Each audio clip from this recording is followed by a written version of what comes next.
This is the Teacher Talking Time podcast. You said that communicative language teaching involves letting go of certain roles that both teachers and students bring to the classroom. As part of this, I think you used the word implicit, and I love that term, implicit socialization in the educational process. Teachers often assume too much responsibility in language teaching, and students often assume too little. And you advocate for change in this pattern if we want communicative language teaching to work. What's the first step for a teacher in the classroom, and then for the students, and then for the institutions? Okay, the first step for a teacher is to get rid of what we call the Atlas complex, which is I'm responsible for everything that happens in the classroom, and I'm responsible for my students' success. First thing is stop calling them students, start calling them learners. If you start calling your students learners and do that, it's like a mantra.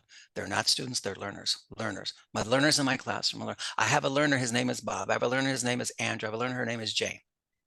Not students. Call them learners. That will start to make you think differently. And then when you realize, then you have to do the second thing, which you realize the learner has a mind that is equipped. It's ready-made to do something with language, right? I cannot control that. I cannot. That it goes back to the S-Pit quarter, that the learner is on his own timetable or her own timetable. They're going to organize language in a certain way that's beyond my control. I've got to accept that. So that's the second step, understanding that basic thing about language acquisition. And so then the third step would be, okay, once I understand that, my role changes from being a teacher to an active interlocutor with my learners.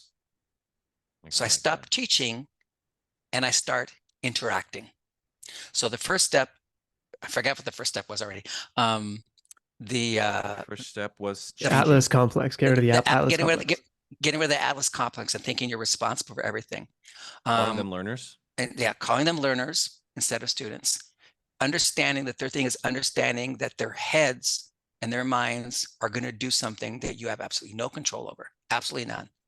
And the fourth thing is, once you realize those three things, drop the name teacher, because you no longer teach. You're an interlocutor. You're there to provide interaction.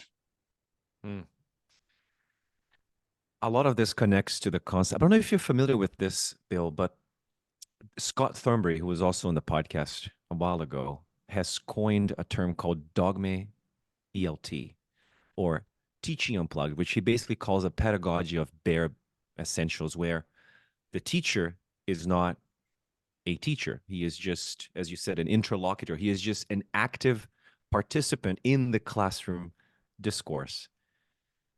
And I can't help but see a lot of the associations, and I can kind of see how a lot of what Scott was doing was also drinking from the same fountains as Krashen and probably your work as well.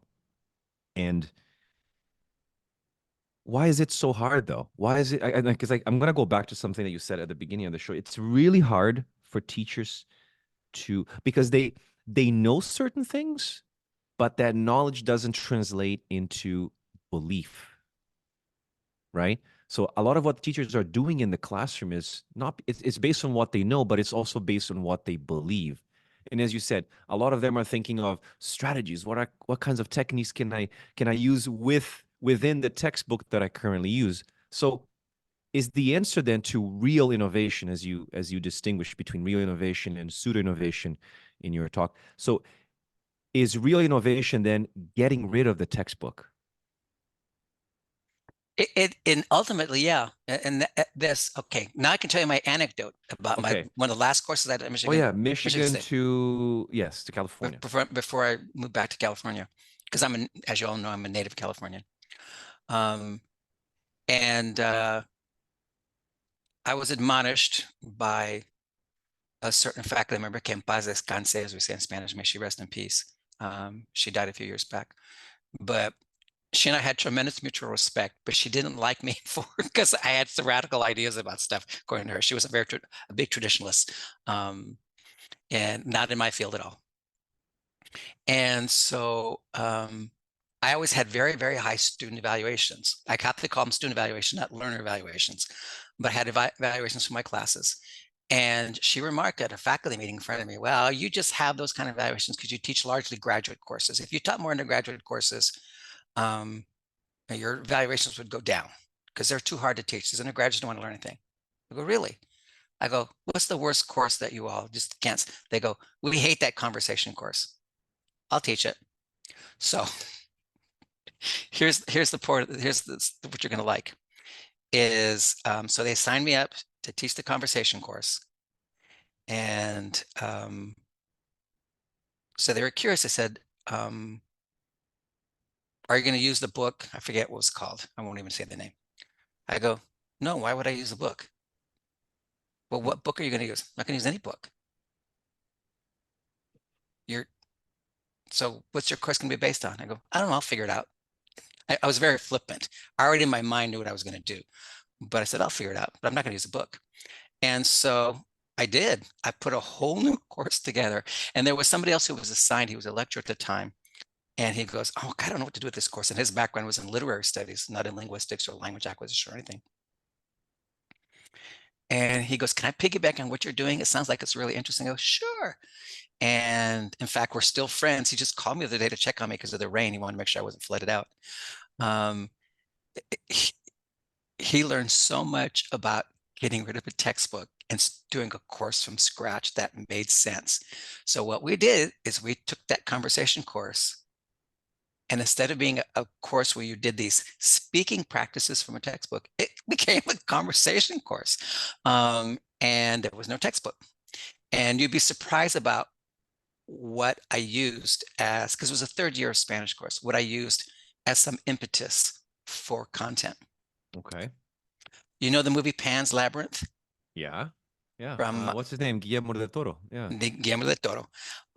And so I broke it up into 7 segments because it's a 14-week course. So we do one segment, every 2 weeks. So I was able to break it up in like 5 and 7 minute segments. So imagine like if you saw it on TV, they put commercials in. And so what we did is we basically used that just to pull a theme out of it. So I wasn't expecting them, although they were fascinated by the movie. None of them had ever seen it. They were fascinated by the movie. I'd pull a theme out of it. So like the first, the first segment, you see very, very right away that the mother and daughter have a very close relationship. There's no father, and she's going to marry this captain guy. Who's going to be the little girl's stepfather. So I asked the class after we watched it, I said, I already had that set up, what we're going to do. I said, so give me an adjective. And they didn't have a lot of words in Spanish. So they would give me the words in English, and I put it up on the board, and that became something that we started using in class. So I said, one word, what's the relationship between the mother and daughter? And they all almost in unison said, tight knit or close. One of those two things. I go, good. So I put the word on the board, estrecha, una relación estrecha, on the board. And, oh yeah. So I said, okay, I started asking them, who has a tight or close, una relación estrecha con la mamá? And then people raise their hands, and then I go, and there was this one kid sitting in the front. I go, yeah. I go, give me an example of how you have a close relationship. And he says, I write to my mother every night an email. And the whole class, I go, you write to your mother every night? Go, yeah. And he says in Spanish, yo soy un mami's boy. And so I went, okay. And so the next thing you know, guess what happened? We started doing a semantic map on the board. What are the attributes of a mommy's boy? Right. And then we switched. We got down. I go, is there such a thing as a daddy's girl? And if someone raised her hand, she goes, I'm a daddy's girl. I go, oh yeah, give us an example. And then we did the same thing. And then we compared and contrasted a daddy's girl with him. See how I let the class drive the content? I pulled the theme out from what we watched and used that, and then found out who these learners were and what they were about. Okay, long story short. And we also had, even though it was a conversation course, we had writing activities that were really fun things that I taught them how to actually write. not do sentences and write essays, but actually write like you're going to be a writer. And so two things happened at the end of the course is I got a perfect evaluation from the entire class. Every single person filled out the evaluation form, which is odd. They usually don't. And they gave me and the class, because there's two different categories, the professor and the class, perfect scores across the board. And they gave a lot of really great comments. And one of the things they said was, even though this was a conversation class, I learned more about writing than I did in my composition course. Right. So then the faculty started going, what the hell did you do in this class? I told them.